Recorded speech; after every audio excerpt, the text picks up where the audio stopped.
और बच्चा लोग कैसे हो? चलो चलते हैं कुछ नया सा करने। बच्चों, आज देखते हैं विंटर की कुछ ऐसी ट्रिक्स जो आपको बेहद पसंद आएंगी। कुछ छोटी सी ट्रिक्स अगर समझ में आ जाएं तो हम बहुत सारी परेशानियों से बच सकते हैं। ठंड में अक्सर ऐसा होता है, बाहर अंदर तो परेशानी होती ही है, कई बार तो रात को नींद नहीं आती, ठिठुरते रहते हैं, और तो और जब पूरी नींद नहीं आती तो सारा दिन खराब होता है। तो ऐसा ना हो तो इसके लिए थोड़ी सी छोटी सी प्रिकॉशन लेने की बात है, जिससे आपकी बहुत सारी प्रॉब्लम खत्म हो जाएंगी। तो चलिए बच्चों शुरू करते हैं। जैसे कि बिस्तर में सारे काम निपटाने के बाद हम आते हैं तो बहुत ज्यादा बिस्तर ठंडा होता है, और कई घरों में तो रूम हीटर या इलेक्ट्रिक कई ऐसे होते हैं जिसकी वजह से ना कमरा ही गर्म होता है। लेकिन सब जगह हर चीज नहीं हो सकती और लाइट का भी बहुत ज्यादा प्रॉब्लम आता है। तो कुछ छोटे छोटे ट्रिक्स आज आपको बताऊंगी जो शेयर कर रही हूँ। उनमें से अगर आपने कुछ भी ऐसा कर लिया तो आपकी जो थरथराने वाली बात या बहुत ज़्यादा ठंड वाली बात, वो सारी प्रॉब्लम खत्म हो जाएगी। खास तौर से बुजुर्गों को ये प्रॉब्लम आती है, बच्चों को भी बहुत ज़्यादा प्रॉब्लम आती है। तो सबसे पहले हम बिस्तर का जो ठंडापन होता है ना, उसको कम कैसे करें।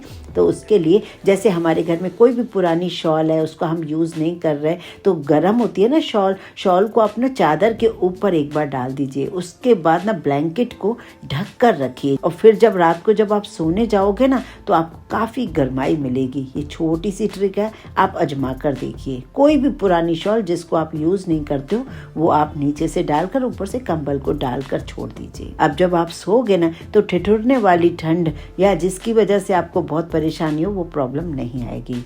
इसका ही मैं एक और तरीका बताती हूँ। अगर आप ऐसा कुछ नहीं कर पाए हो तो एटलीस्ट रात को 2 मिनट लगेंगे, प्रेस को गर्म कर लीजिए और बिस्तर पर थोड़ा सा फेर लीजिए। उसके बाद जब आप कंबल रख देंगे, उसके बाद जब सोने जाएंगे ना तो आपको बहुत राहत मिलेगी। सच में बहुत अच्छा फील होगा। तो अगर छोटे छोटे बच्चे हैं, उनको भी बहुत बिस्तर ठंडा लगता है, या बुजुर्ग हैं, या कोई किसी को भी ऐसी प्रॉब्लम तो आ ही सकती है, तो ये प्रॉब्लम आपकी खत्म हो सकती है। अब इसी ठंड को खत्म करने के लिए एक और ट्रिक देख लेते हैं। हमारे घर में कई ऐसे जेल वाले गरम सिकाई के भी होते हैं। तो अगर आपके पास भी इस टाइप का थैली है जिसमें जेल भरा हुआ होता है, हम थोड़ी देर के लिए उसे प्लग ऑन में रख देते हैं तो ये जेल बहुत गर्म हो जाता है। तो इस टाइप की अगर थैली है ना, वो भी आप कंबल के अंदर रख दोगे तो बिस्तर बहुत बढ़िया गर्म हो जाएगा। आपकी जो ठंड वाली कपकपाती जो ठंड होती है ना, जिसकी वजह से नींद नहीं आती काफ़ी घंटे, तो वो प्रॉब्लम पूरी खत्म हो जाएगी। कई बार हम ट्रैवलिंग में जाते हैं तो हमें ब्लैंकेट बिस्तर वगैरह मिलता है, तो हम ब्लैंकेट क्या सीधा ही यूज़ करते हैं। हमें क्या लगता है कि ब्लैंकेट से हमारी ठंड खत्म होगी, लेकिन होता उल्टा है। ब्लैंकेट क्या है, रोज़ रोज़ धुल नहीं सकते। जो बेडशीट भी दी जाती है ना साथ में, वाइट कलर की प्रेस की हुई बढ़िया सी, उस ब्लैंकेट के अंदर से आप उस चादर का जरूर यूज़ किया कीजिए। ऐसा करने से बहुत सारी प्रॉब्लम खत्म होगी। एक तो आपको कंबल कभी भी चुभेगा नहीं, दूसरा कंबल का कभी भी इन्फेक्शन नहीं आपको होगा, क्योंकि कितने सारे पैसेंजर्स होते हैं जो इस कंबल को यूज़ करते हैं। कंबल रोज़ धुल नहीं सकता, तो इसलिए ना आप हमेशा अंदर चादर जरूर डाला कीजिए। उसके बाद ही ट्रैवलिंग में आप इस कंबल को यूज़ किया कीजिए। छोटी सी ट्रिक है लेकिन बड़े काम की है, जिससे आप बिल्कुल सेफ रहेंगे।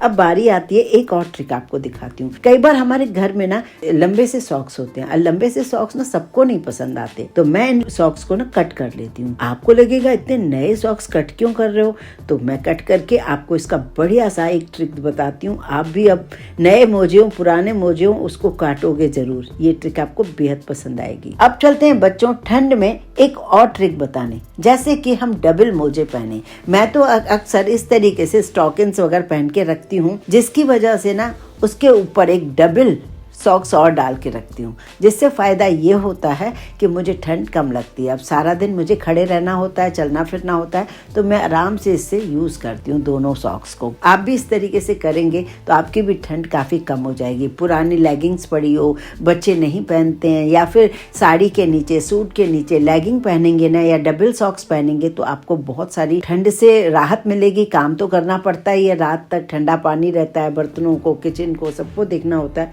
तो आप भी इस तरीके से अपना ख्याल रख सकते हो। तो ठीक है, सॉक्स को अपन ने कट कर लिया है। जो कट किया है ना सॉक्स को, उसको तो मैंने यूज़ कर लिया सॉक्स में ही।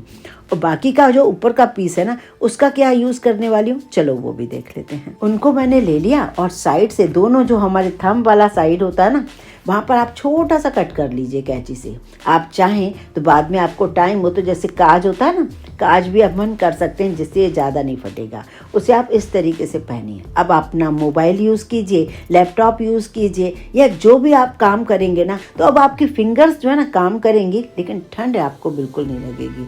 तो है ना बहुत मज़े की बात। सॉक्स को आपने काटा जरूर, लेकिन आपके बड़े काम की चीज़ बन गई। मतलब एक ही चीज़ में दोनों काम हो गए। तो इस तरीके से आपकी काफ़ी ठंड रुक सकती है इन छोटी सी ट्रिक से। चलते हैं बच्चों कुछ और ट्रिक देखने।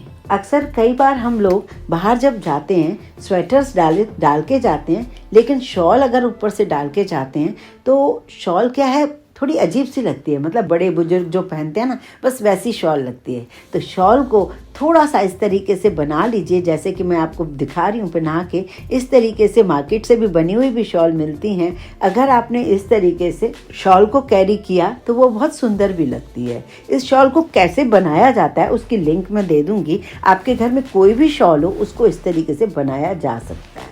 इस तरीके से जब आप शॉल को कैरी करते हो ना, तो बहुत ही उसकी सुंदरता बढ़ जाती है। आपकी ड्रेस भी कवर नहीं होती और पूरा दिखता बहुत सुंदर है। तो इस तरीके से आप जब पहनेंगे तो सभी आपसे पूछेंगे कि ये आपने कैसे शॉल को बनाया है।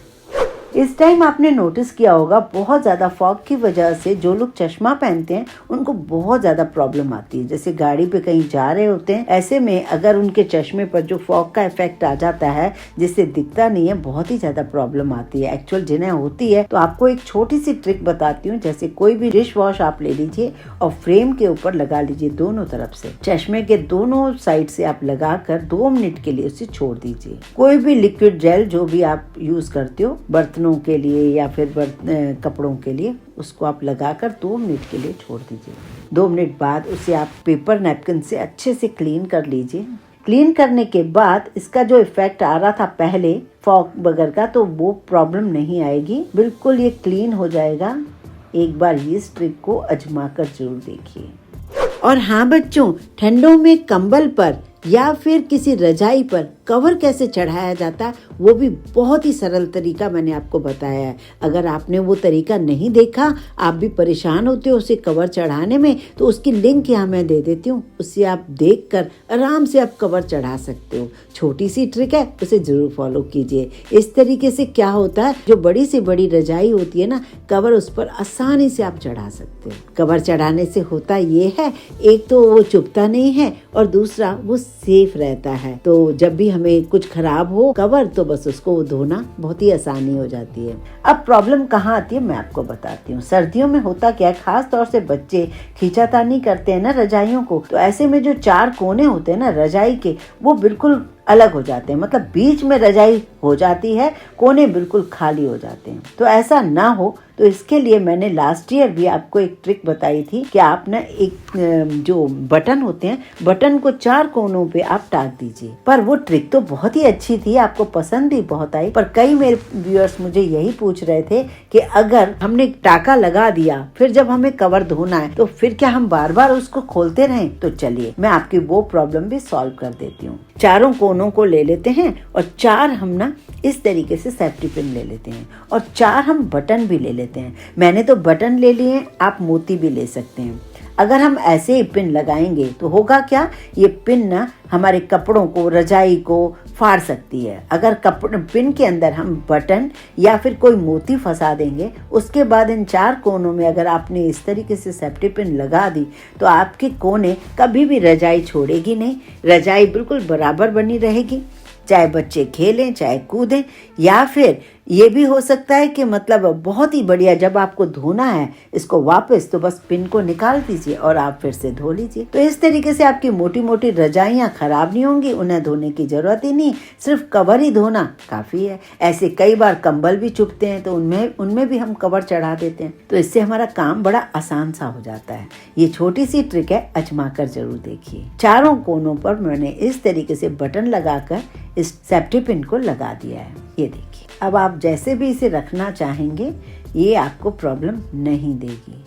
इसी तरीके से मैं दूसरी रजाई में भी आपको लगा कर दिखा रही हूँ, ये देखिए। मैं इसी तरीके से लगा के रखती हूँ, जिसकी वजह से होता ये है रजाई एक कोने छोड़ती नहीं है और आराम से इसे रखा जा सकता है। और कैसे भी आपने लपेट के रख दिया तभी भी कोई प्रॉब्लम नहीं आएगी। और आराम से जब इन सेफ्टी पिन को हटाओगे तब इस खोली को आप वापस से वॉश कर लोगे, जिससे आपकी अंदर जो है ना इतने महंगे महंगे जो रजाइयाँ आती हैं वो ना आपकी सेफ रहती हैं। मैं इस तरीके से कवर जरूर चढ़ाती हूँ।